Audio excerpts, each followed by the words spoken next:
Good morning, everyone. It is 8 o'clock, so we're going to get a prompt start. Welcome to our Cardio-ECHO clinic titled Weight Management and Behavior Change Cases and Discussions. We're very happy to have you all here this morning.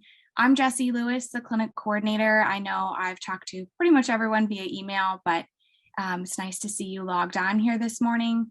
And I'll go ahead and Dr. Rao, if you want to introduce yourself, I'll turn it over to you and we'll go ahead and get started. Thank you, Jessie. First of all, let me thank everyone for making the commitment to join us for the next 12 weeks. It's quite a significant commitment, and I'm pretty confident you'll find it worthwhile. I think that this is a learning community. We all learn from each other. I certainly learn not just from every session, but from every single case that's presented. With that having been said, I'd like to welcome Dr. Wharton, the Assistant Medical Director for the Office of Health Innovation and Quality within the Ohio Department of Medicaid, to join us this morning. Dr. Wharton has a background, I think, which is probably couldn't be more ideal for the type of position that he has. He started off as a rural family physician, so near and dear to my heart. That's my background as well.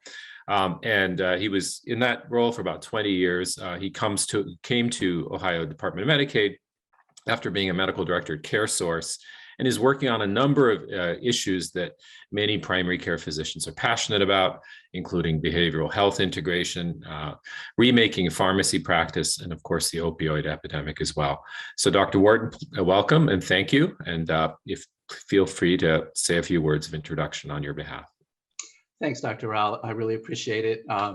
I'm really excited to be here and really grateful for this group for putting this particular series together. I think this really does get to the heart of the matter. Sorry for the pun, but it is really, really important work. And it's something that even as a primary care doctor in a rural practice, we struggled with tools really to actually get this work done. And I'm hoping, and this is one series that I'm really hoping to attend myself quite aggressively, because I'm hoping that in addition to tools and levers that we might have available to us in primary care and practice, that perhaps we can have some discussions around systemic changes too, especially as it relates to weight loss medication, surgery, and so forth. But most of all, the upstream work that needs to be done around prevention. That how do we actually leverage change in our own practices? And so, to me, that is a super exciting thing. I know that in Medicaid, about 40% of our members are obese, and so with a 40% problem here that we know impacts so many other things downstream, this is really, really important work, and always. At Medicaid, we're trying to be good stewards of the taxpayers' dollars.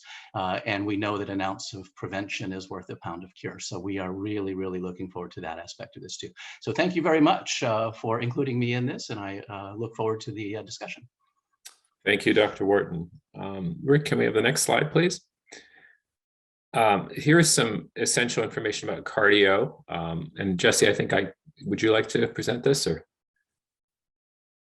Sure. So we just wanted to note Cardio, our collaborative, is across Ohio's medical schools.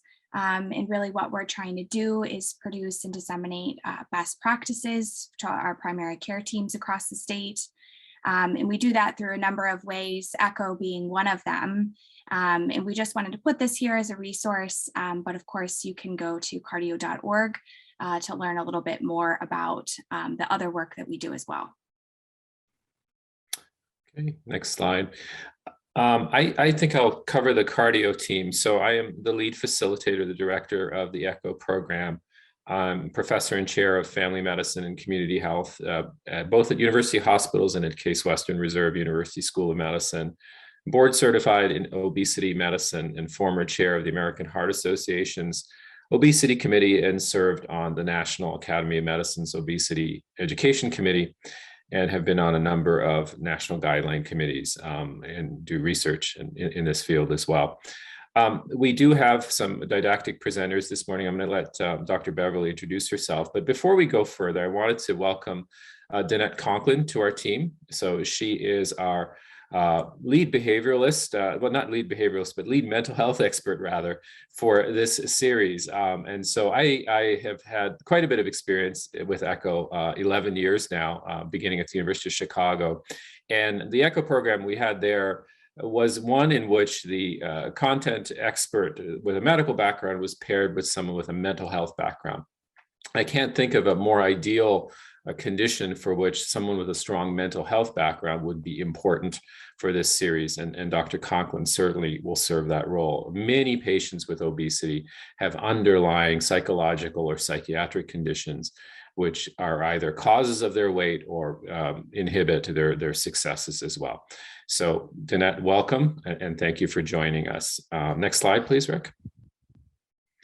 This is just a list of sites. As you can see, we have a diverse representation from across the state, which is extremely important to us as well, not just from Northeast Ohio or not just from the Columbus or Cincinnati areas, but from the Southeast and from the Northwest as well. Next slide. The structure is, our introductions are taking a little bit longer than they normally will. They'll be shorter in subsequent weeks, of course.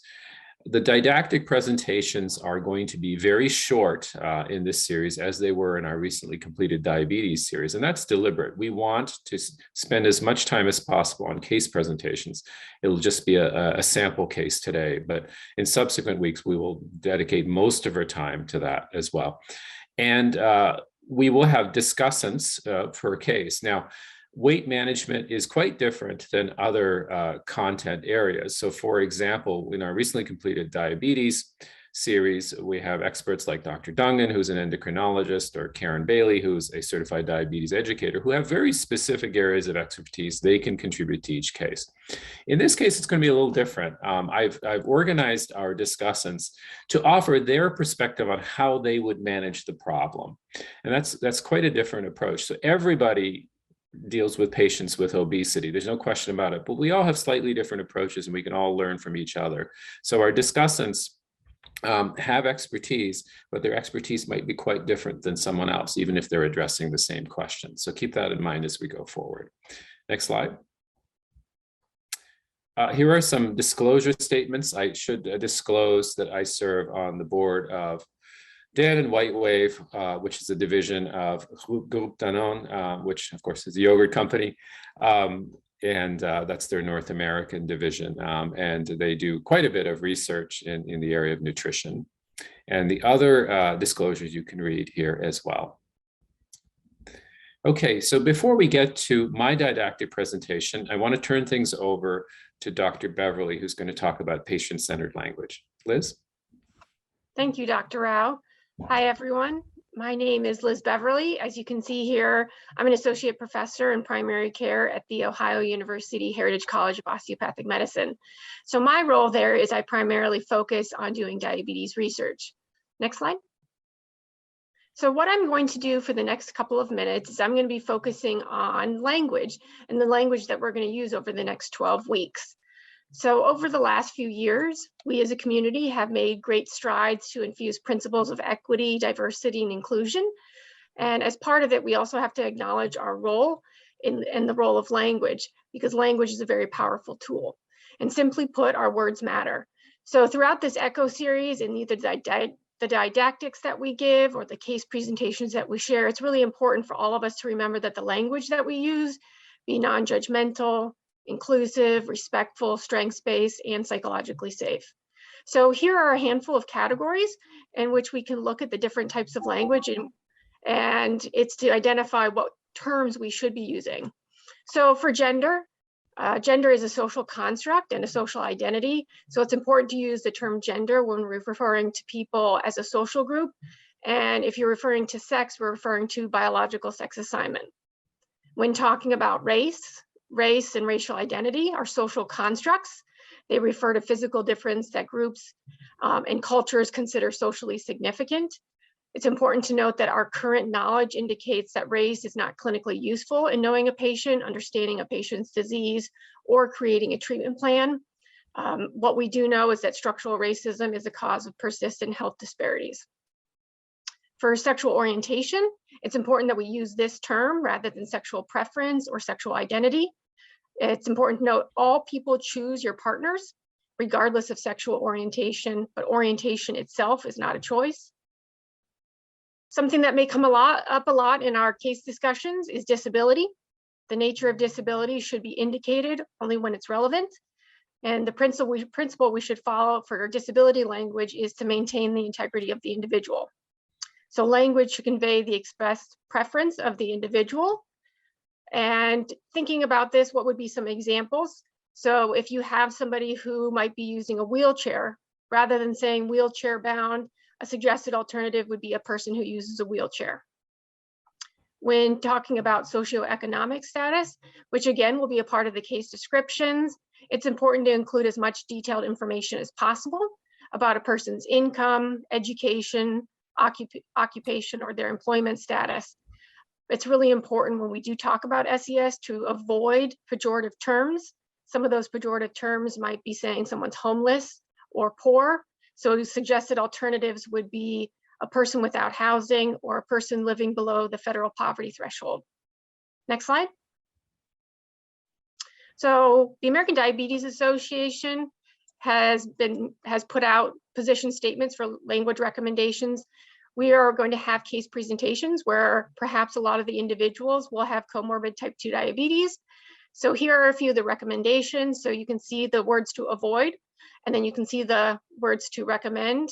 Also, we're going to be talking about weight management. So if you can see at the very end of this list, there are the terms that we should avoid, which is obese, morbidly obese, and fat, and the terms that we should be focusing on, which is excess body weight, or simply saying body weight, or stating the BMI of the individual.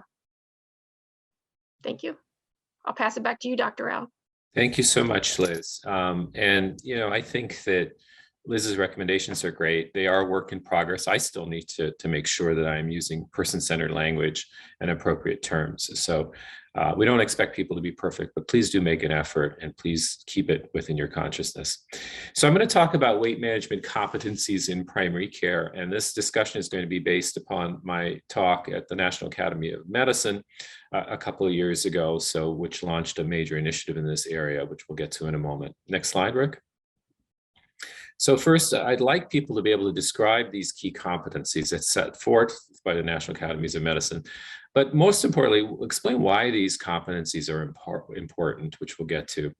The team-based model for implementation of weight management counseling is critically important as well, and list a minimum of 3 common barriers to implementation. And this is something I think will emerge from our case discussions, as well as reflection upon the talk that you're about to hear. So next slide.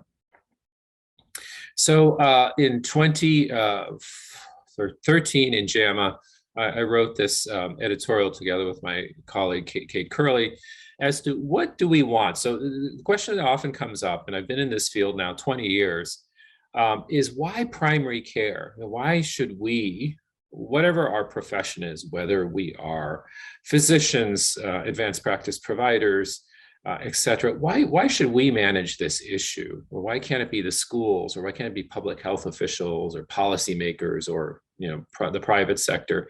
Well, there are some distinct reasons for that. First of all, if you look at what criteria are important for any successful weight management program, it should be accessible, right? So I remember when I was a consultant for the Jenny Craig company, and their average cost per year with food, transportation, counseling was $8,000 to $12,000 per year. That's not accessible for most people. It's too expensive, and they weren't located in many communities as well. So the price and accessibility are important. And we have the next slide. So based upon experience and some consensus of experts, there are 3 criteria for any weight management program that are important: convenience and accessibility, which I spoke about, the cost, average cost per participant. I was the director of a pediatric and adolescent obesity center at Children's Hospital Pittsburgh for 8 years. And I can tell you our average cost just for the initial visit per child was almost $700 when you count the counselor, the nutritionist, the laboratory tests, my time, their parking fees, their lost school and other time is just astronomical. That's not sustainable. But here's the most important thing. Obesity is a lifelong condition. I was struck when I was at the National Academy of Medicine, because a number of patients are on the committee as well. This gentleman stood up and said, I have obesity and I want to discuss my experience. And he was actually very thin. But he quite correctly said, well, this is a lifelong struggle for me. I know that at some point I'm going to gain weight again, and I'm going to hopefully be able to tackle it. And I need some sort of program that helps me engage and re-engage as I need it over the course of my life. Now, that is not the keto diet, right? That is primary care. We have long-term relationships with our patients and therefore can re-engage and disengage with patients as they need to. That's one of the key criteria for success for any weight management program. The other rationale, I think, for primary care is trust. Repeated surveys show that patients trust their primary care provider, and patients' wishes. They want to hear more about this. They don't necessarily want to spend $50 to $70 billion a year on supplements and programs.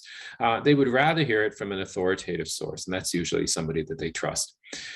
The other rationale, which I talk about a lot in the pediatric echo program, is, I started off, as I introduced Dr. Wharton, I started off by telling you that I was a rural practitioner back in the 1990s before I came to the United States. I was in Northern Ontario, and I worked in small, very small towns that had one physician.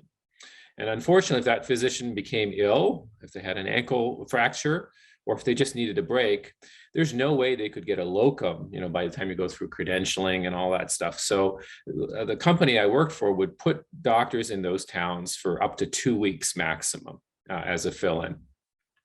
And one thing I learned from that experience is these places were so small that the doctor's office was a critical element in the community, not just for the medical care we provided.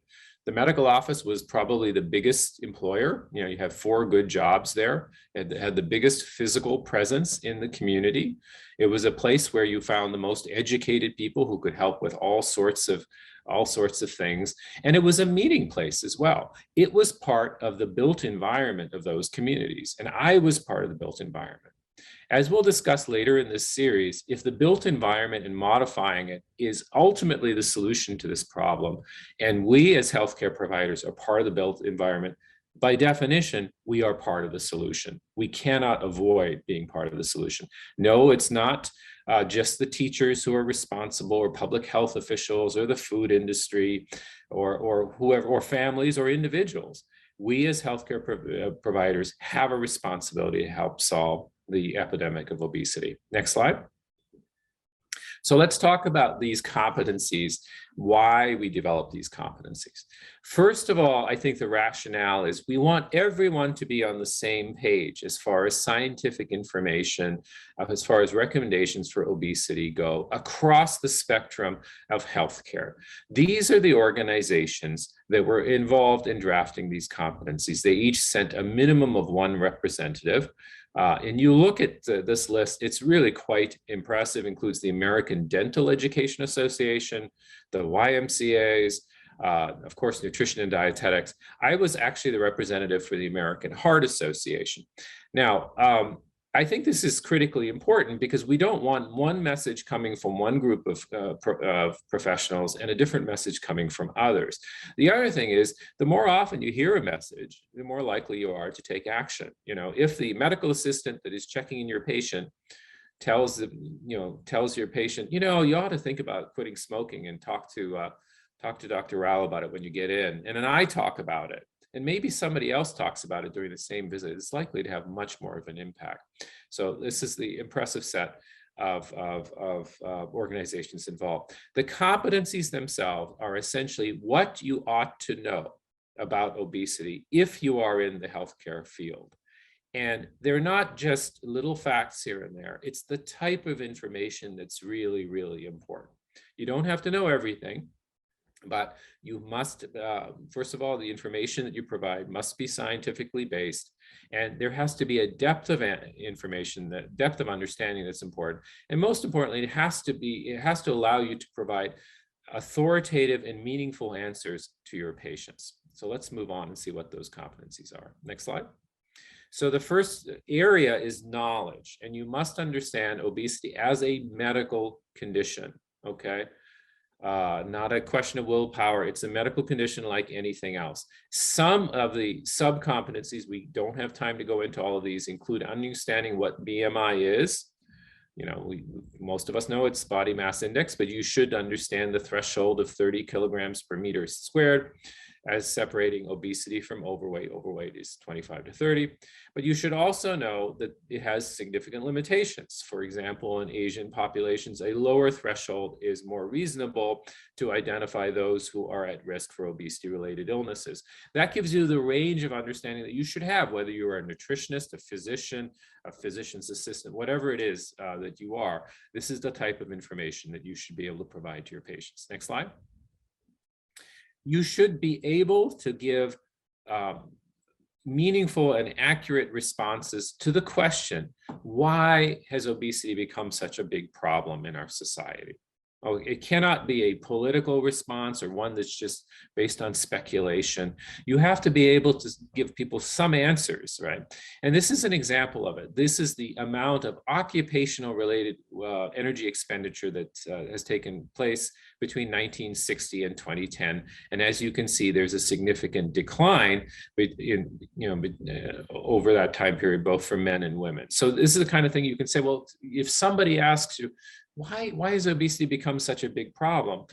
Well, you know, you can give an answer that may not be that meaningful. Well, maybe there's something in the air, maybe there's pollutants, who knows what it is, maybe our genes have changed, but those are not meaningful responses. They're not accurate, but this one is. And there are many others that explain the phenomenon, and you should be able to at least provide a couple of examples. Next slide.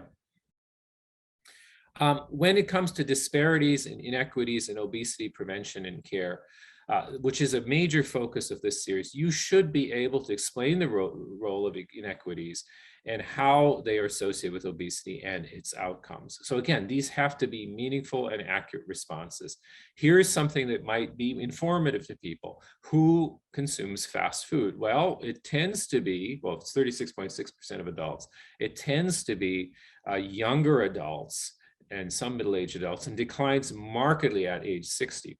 From an ethnic or a standpoint, or in terms of specific subpopulations, consumption is higher in non-Hispanic Black adults, African Americans, than in other groups. So this may help explain some of the disproportionate burden in specific subpopulations. Now that's a meaningful response to it. And having that understanding, I think, is critical in this obesity knowledge domain. Next slide. Interprofessional care was a major focus. As you can imagine, these competencies brought 17 organizations together. And this is something I'm very passionate about as well. The sole doctor working in their office trying to help the patient with obesity is doomed to fail. It's as simple as that. We don't have the time. Sometimes we don't have the knowledge.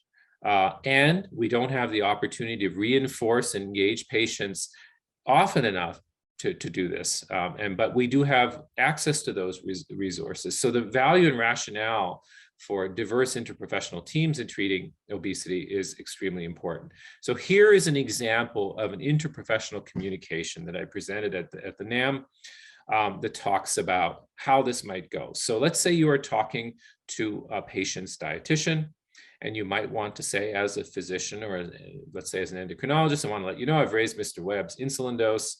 Diabetes wasn't controlled, but let me know if you plan to make any changes to his dietary plan. So just a simple example of how we can work interprofessionally towards the same goal. Next slide. This is my area of expertise and passion. It's how you interact with the patient with obesity, which we'll talk about a lot. So essentially, the most challenging part of management of obesity, and this applies to both children, adolescents, and adults, that I have learned, and this is reported by primary care physicians and other healthcare professionals across the spectrum. It's not knowing what drugs are available. It's not measuring waist circumference or BMI or understanding hormones. It's how we communicate with our patients. Use patient-centered communications, which Liz has already spoken to you about. Discuss obesity in a non-judgmental manner using person-first language. Family-centered communication. terms, which Liz has already hinted at, and I led a group within the American Heart Association that explored a lot of these issues back in 2011. Do not use the word overweight, never use the word fat.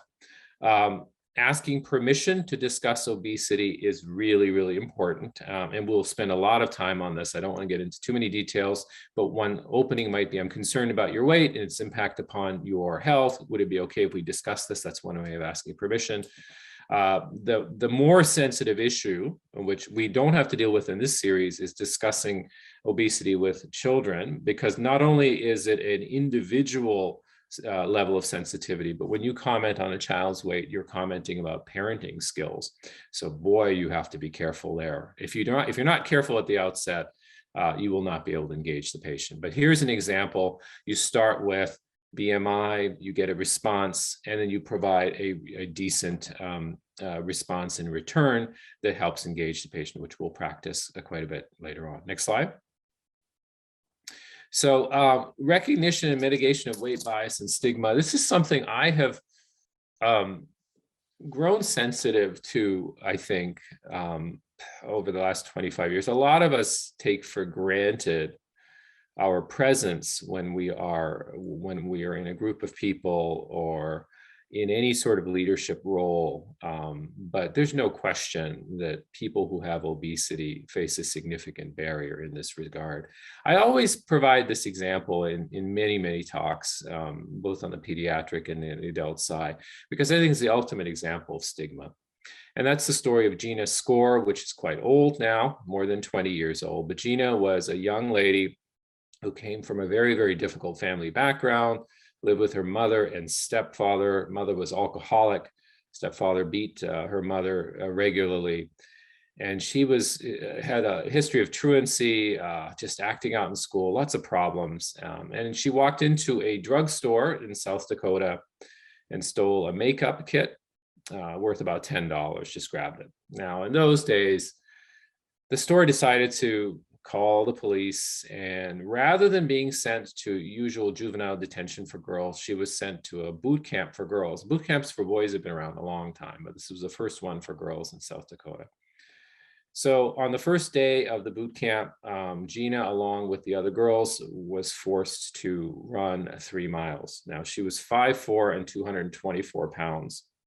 She quickly fell behind the other children. Nobody looked back to see what was going on. It was an extremely hot summer day.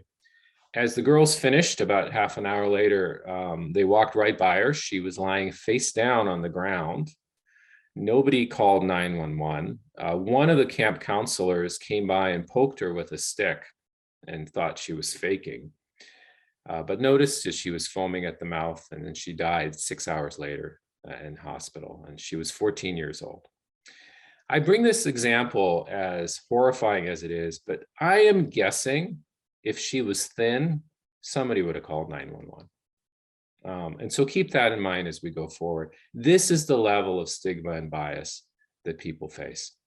So employing strategies to minimize bias towards people with obesity is critically important.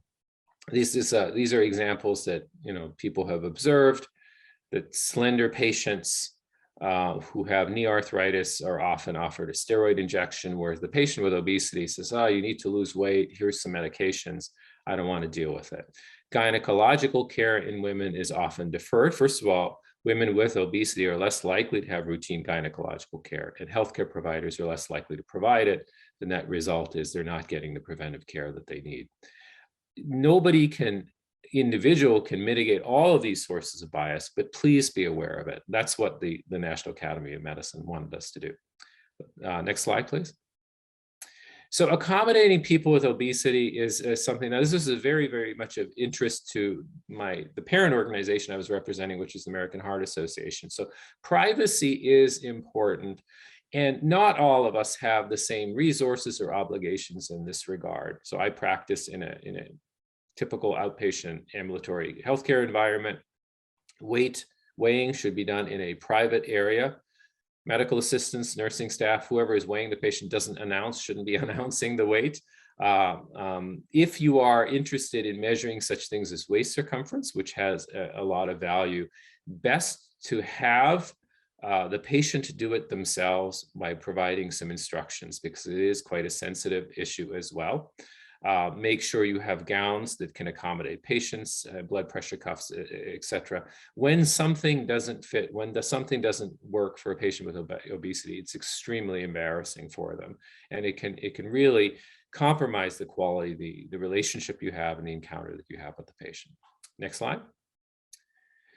So you should provide evidence-based care. This is a long competency we're not going to go into. We'll go into some of these details later on in the course, but evaluating waist circumference, knowing those thresholds, motivational interviewing, which we'll discuss. Dr. Werner will discuss a great deal. There are core principles here, such as rolling with resistance. So a patient who says, hey, I'm having trouble avoiding fast food and eating out. One response is, well, it's pretty simple. Just go to the grocery store once a week and give up fast food. Okay, that's not going to be nearly as effective as expressing some understanding by rolling with resistance, by saying you find it hard to make the time to shop and cook meals and find fast food a lot more convenient. Am I understanding you correctly? You're much more likely to engage the patient and identify opportunities for them to change their behavior. And that's a skill. So you should, all healthcare professionals should have these skills. Next slide. Final set are special concerns. This is just an example. So these are very detailed competencies. So provide evidence-based care services for patients with obesity comorbidities. What we are asking healthcare professionals to do, and this doesn't apply just to physicians, it applies to everybody, is to have some awareness of what obesity-related comorbidities are most common. So here's 34-year-old Janet tells you during a routine checkup that she's always tired. She goes to bed at 10, gets up at 6, doesn't feel rested. Her husband complains all the time that she snores. Okay. If you have some knowledge of comorbidities, you might say something like, I think she might have obstructive sleep apnea, and you order a sleep study or you perform some other sort of evaluation. So having that awareness of such conditions such as diabetes, such as dyslipidemia, such as hypertension, osteoarthritis, obstructive sleep apnea, non-alcoholic fatty liver disease is really, really important. You don't have to know everything about everything, but you should know what the most common ones are. Next slide. Okay, thank you so much. If there are any questions, we can take them now for a couple minutes before we move on to our sample case. Let's turn things back to Jessie for a moment. Great. Thanks, everyone, for a great discussion. I'll just go over a few more wrap-up items. So just so that you all are aware, we do make the recordings of the didactic presentations available on our website. So our current clinic will have its own page. The link is there. To view them, you will need to create an account. We like to keep it sort of gated until the clinic is ended.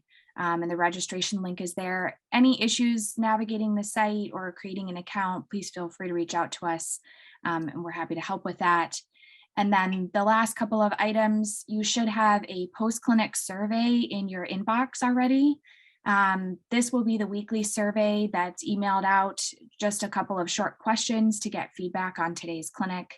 That's due by tomorrow at 5 p.m. So please, if you can fill that out, it's very, very useful to us. And then a lot of you have been asking about the case presentation schedule. Thank you for your patience. We've just been finalizing a few things. After we end this call, I'm going to go ahead and send that out. We grouped cases based on themes, but of course, if you have some scheduling conflict, please just reach out to me and I'm happy to work with you for what fits best for your schedule. And of course, if you need to contact us, there's another email there if you can't remember a specific one. And I think we'll go ahead and end today's session. Thanks again, and we'll see you next Thursday.